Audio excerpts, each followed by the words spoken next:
I didn't wake up. I was rebooted. There was no gentle transition between sleep and wakefulness, that merciful second where you still don't know who or where you are. Consciousness returned to me like a corrupted file being forced open, a dry, painful crack at the base of my skull. And then the weight. The unbearable weight of existing in a place that shouldn't exist. I opened my eyes, but my eyelids felt like coarse sandpaper scraping against glass corneas. I was lying down. The floor beneath my back wasn't cold nor warm. It had no temperature. It was a neutral surface, too smooth, as if the very idea of friction had been deleted from local physics. I dragged myself to sit up. Every muscle in my body screamed, but it wasn't biological pain. It was the creaking of rusted joints, the vibration of flesh that was cell by cell forgetting how to be human.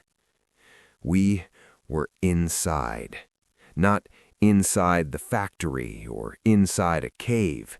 We were inside the wound. The scenery around me, if I can call that abomination scenery, was the central factory, but seen through the lens of a broken microscope. The brick walls, which I had seen collapse in the previous episode, were still there, but they floated.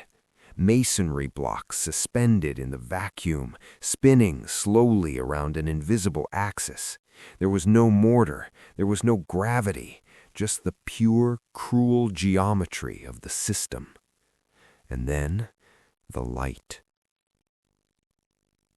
The blue, that sickly cerulean blue I had seen in the stone pool, the one I had seen in my cousin's eyes, the one now pulsing through the veins of my stone arm. It was everywhere. But it wasn't light, it was code. The air was saturated with ribbons of luminescent data falling like digital rain. They phased through the walls, through the floor, through me. I reached out my left hand, the one that was still flesh, the one still trembling with fear, and tried to touch one of these ribbons. My fingers passed right through it, and I felt a taste, not a touch, a taste. The taste of aluminum in my mouth, the taste of radio static, the taste of oblivion. "Don't touch the syntax, Leandro." The voice came from behind me. I turned. Lucas was sitting on an improvised throne made of gravity-defying debris. If I still had the capacity for conventional horror, I would have screamed, but what I felt was a cold resignation. Lucas was no longer my cousin.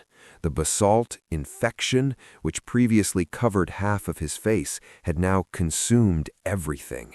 He was a statue, a sculpture of obsidian and polished silicon, wearing the tattered clothes of a boy who died 20 years ago. Only the mouth moved, a rigid slit in the stone, articulating words that sounded like rocks being ground together. "Lucas," my voice came out hoarse, an analog sound in a digital world. "Where are we? What happened to reality?" He didn't look at me. His eyes were two black holes, absorbing the blue light without reflecting anything. He was looking at the factory roof, which now opened up to an infinity that wasn't the sky. It was a dome of raw data. "The reality didn't break, cousin," he said, and I saw blue sparks leap from his stone lips. "Reality is being compiled. The mother has decided the draft is over. Carbon is too unstable. Flesh rots, memory fails, love hurts. The system is correcting the error." He raised his hand, his arm now a thick, heavy limb of volcanic rock, pointed to a column of blue light descending in the center of the factory, about 100 meters from us. They are rewriting history, Leandro. Look. I forced my eyes to focus. The column of light wasn't stable. It flickered, and inside it, God in heaven, inside it I saw scenes. I saw my grandma's house.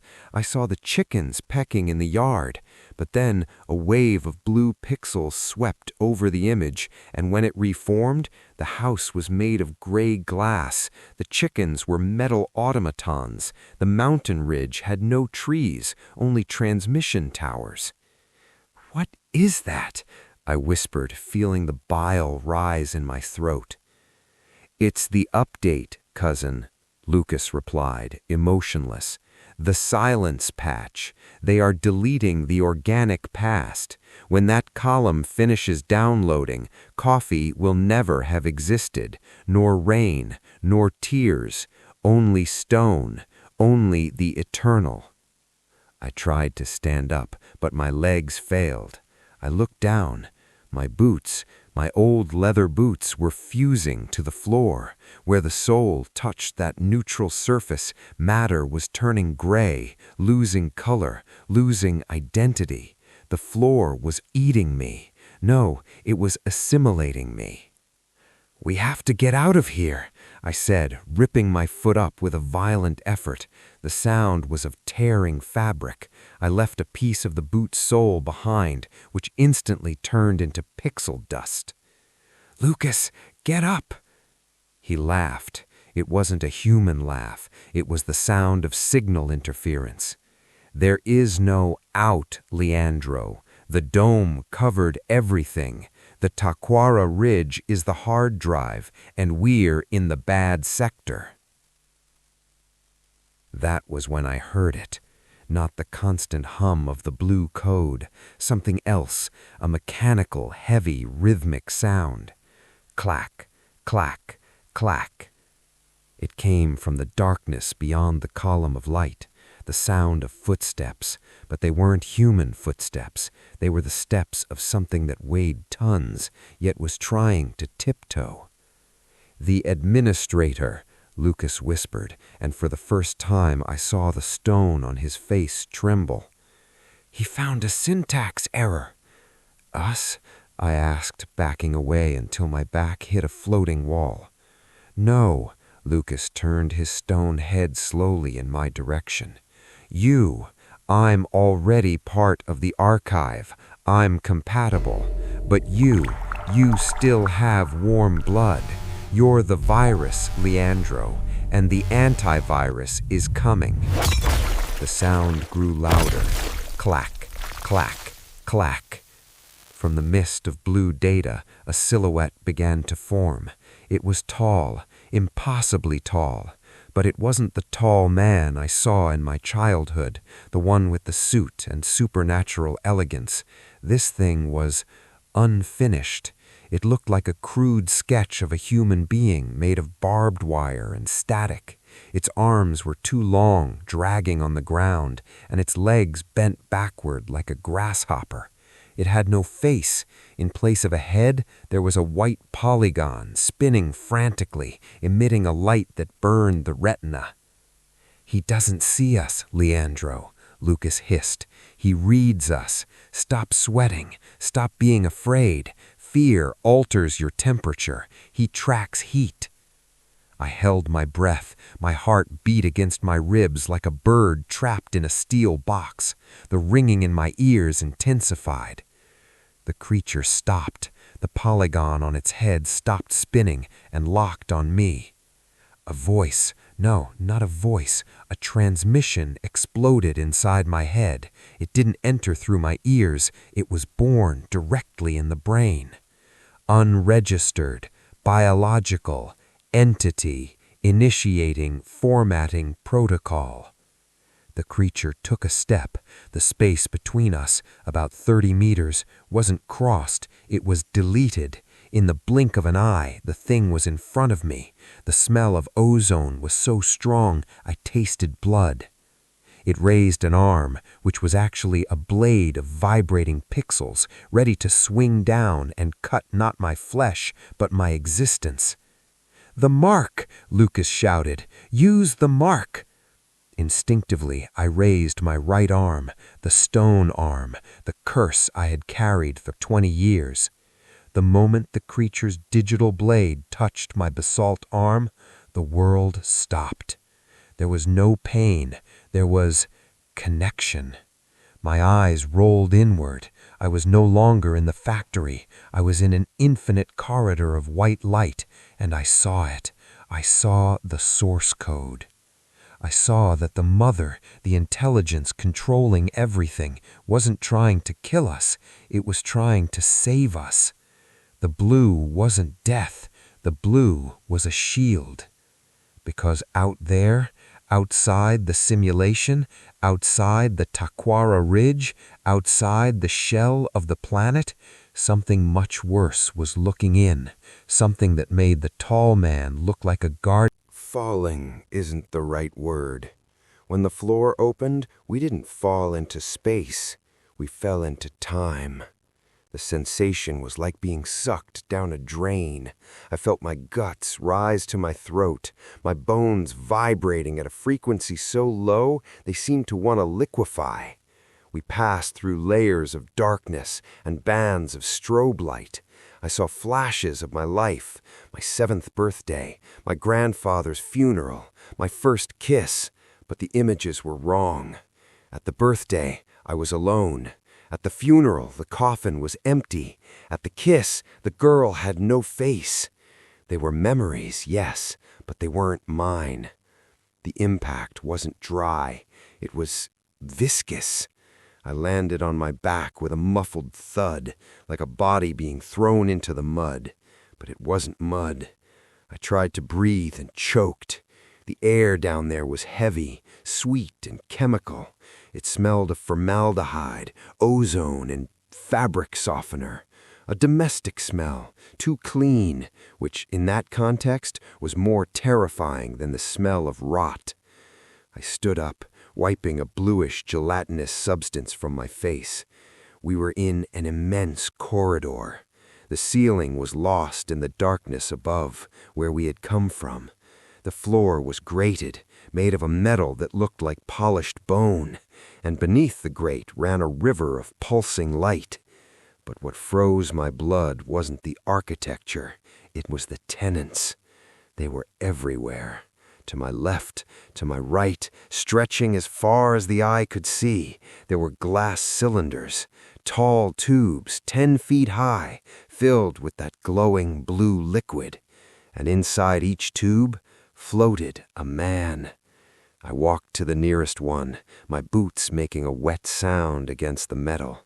I wiped the condensation from the glass with my flesh hand, and I looked at my own face. He looked at peace. He floated in a fetal position, his brown hair swaying gently in the gel. But there was something wrong. On his chest, where I had a childhood scar from a bicycle fall, the skin was smooth, perfect. I looked at the next tube, another Leandro. But this one had no mouth. The skin covered his lower jaw completely, smooth and continuous. In the next one, Leandro had his eyes open, but they were white, milky, no irises. Mother's quality control is rigorous, Lucas's voice echoed in the corridor. I turned. Lucas was standing there, motionless as a gargoyle. The blue substance dripped down his stone body, making him glisten in the gloom. He didn't look horrified. He looked like he was in a museum. "What is this, Lucas?" I asked, feeling my legs tremble. "Why are they defective?" Lucas walked to one of the tubes and tapped the glass with the tip of his basalt finger. Tink. The sound was sharp and lonely. "Defective? No. They are versions, Leandro. Drafts." He pointed to the mouthless one. "That one there was version 402, designed not to scream. But Mother realized the scream is necessary to release system stress. Discarded." He pointed to the one with white eyes. version 715, designed to see the full spectrum of the simulation's light, but the human brain couldn't handle the input, went insane in 3 seconds, discarded. I backed away, my shoulders hitting another tube. I felt the glass vibrate. The Leandro inside moved. "And me?" I asked, my voice cracking. "Which version am I?" Lucas turned his head slowly. The smile on his stone face was a sad fissure. "You're not a version, cousin. That is the cruel joke. You are the original, the biological matrix, the source DNA for all of this." He opened his arms, encompassing the infinite corridor of horrors. "They aren't trying to create a perfect human. They are trying to create you, but compatible with the system. They want your soul, but without your resistance." I felt a violent wave of dizziness. I wasn't the hero. I wasn't the chosen one. I was just the lab rat that had survived too long. "We have to destroy this," I growled, feeling my right hand, the stone hand, begin to heat up. The warmth radiated from the basalt, pulsing in blue. "Careful," Lucas warned. "Down here, silence is monitored." Before I could respond, the liquid in the tubes around us began to bubble. Not gently, but violently. The blue light blinked, shifting to an alert red. Beep, beep, beep. The sound was digital, piercing. Suddenly, the glass of the tube in front of me, the one with the perfect Leandro, cracked. A fissure zigzagged from bottom to top.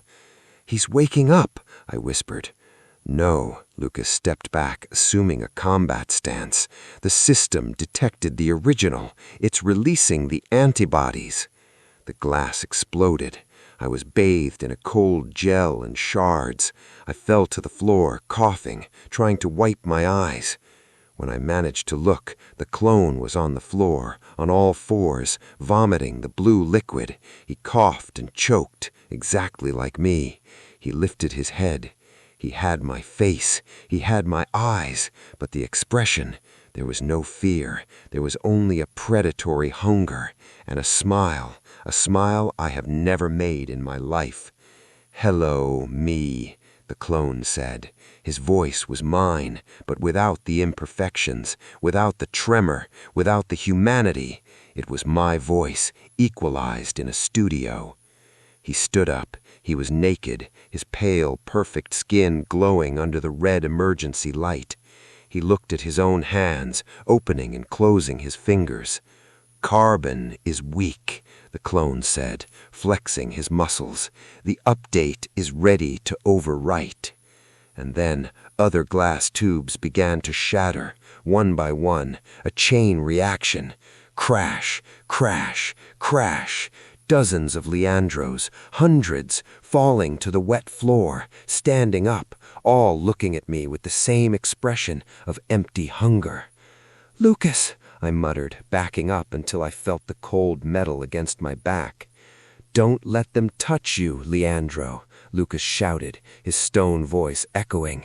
The first clone, the perfect one, advanced. He didn't run. He floated, gliding across the wet floor with an inhuman grace.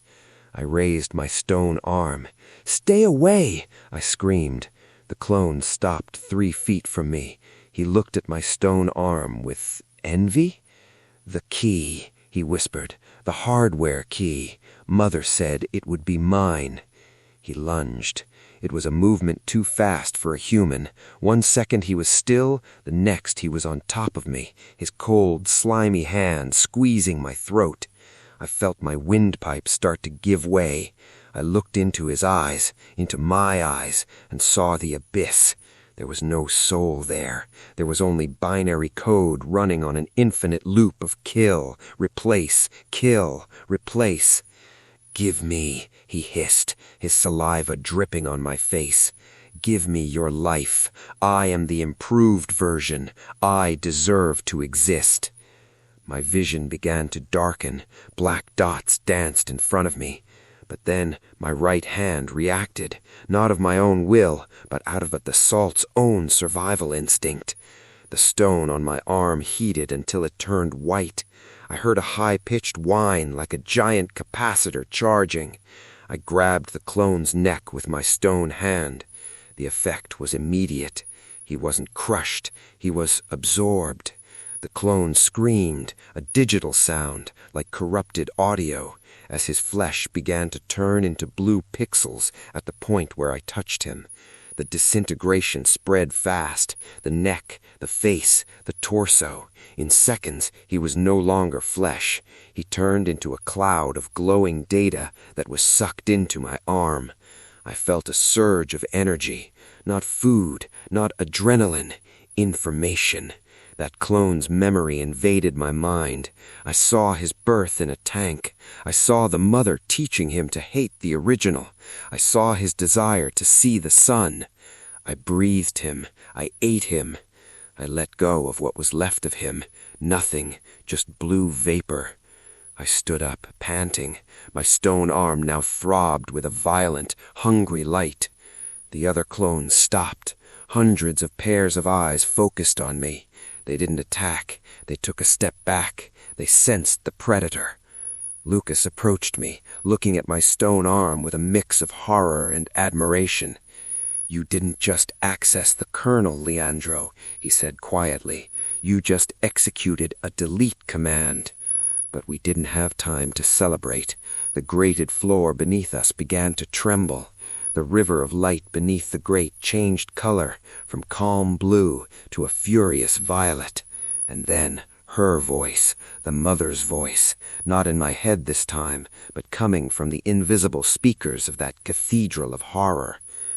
"Original version exhibits cannibalistic behavior."